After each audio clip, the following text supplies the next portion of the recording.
Kita ingat di zaman Rasul itu banyak sekali orang-orang munafik.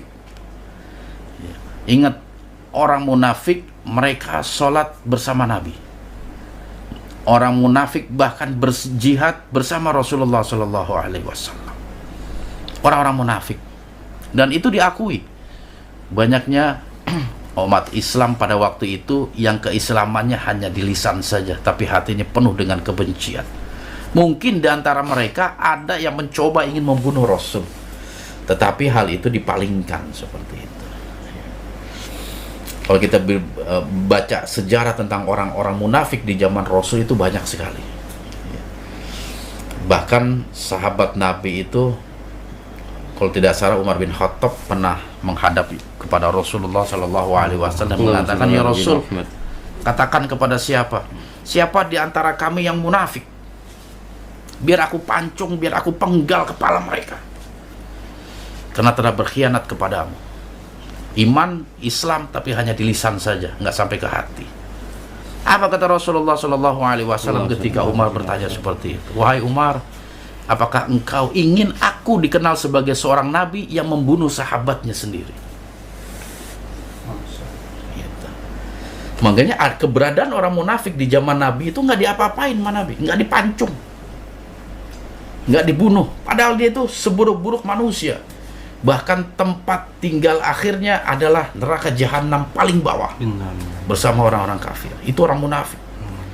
Dosa yang luar biasa itu munafik, kemunafikan. Ya, bahkan berada di neraka jahanam bersama orang-orang musyrik. Dan Nabi membiarkan mereka. Dan Nabi hanya memberitahu kepada satu sahabat Rasul yang bernama Huzaifah. Diceritakanlah kepada Huzaifah, wahai Huzaifah, kau baik-baik wasiatku. Aku akan ceritakan kepadamu siapa di antara kalian yang munafik. Disebutin kepada Huzaifah. Dan bilang, Huzaifah, jangan engkau katakan kepada siapapun. Hanya engkau sahabatku yang aku beritahu siapa di antara umat Islam termasuk golongan orang munafik. Dan Huzaifah memegang teguh pesan Nabi. Makanya Huzaifah itu dikenal sebagai sahabat Nabi yang memegang wasiat Nabi atau rahasia Nabi. Jadi Nabi bukannya nggak tahu siapa sahabatnya yang munafik. Nabi itu tahu dan diberitahu kepada Huzaifah. Sehingga Umar bin Khattab setelah mengetahui seperti itu, dicoba bujuk tuh Huzaifah.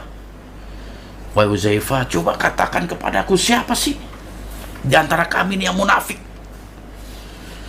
Lantas kata Huzaifah, wahai Umar, apakah engkau ingin aku mengkhianati Rasul? Rasul telah berpesan agar aku tidak menceritakan dan menyebutkan siapa nama-nama mereka. Itu Huzaifah. Lalu ketika Umar bin Khattab telah menjadi seorang khalifah menggantikan Abu Bakar As-Siddiq, kembali penasaran Umar bin Khattab, kembali memanggil Huzaifah. Wahai Huzaifah, katakan lagi kepadaku siapa orang-orang yang munafik. Tetap Huzaifah memegang teguh amanah Rasul. Dia tidak menceritakan siapa yang termasuk golongan orang munafik. Yang pada akhirnya Umar berkata, wahai Huzaifah, kalau gitu engkau lihat siapa di antara pejabat-pejabatku, adakah di antara mereka yang namanya pernah disebut sebagai orang munafik? Lantas Huzaifah mengatakan, wahai Umar, di antara pejabat-pejabatmu ada satu orang yang namanya pernah Rasul sebut sebagai golongan orang munafik. Seperti itu.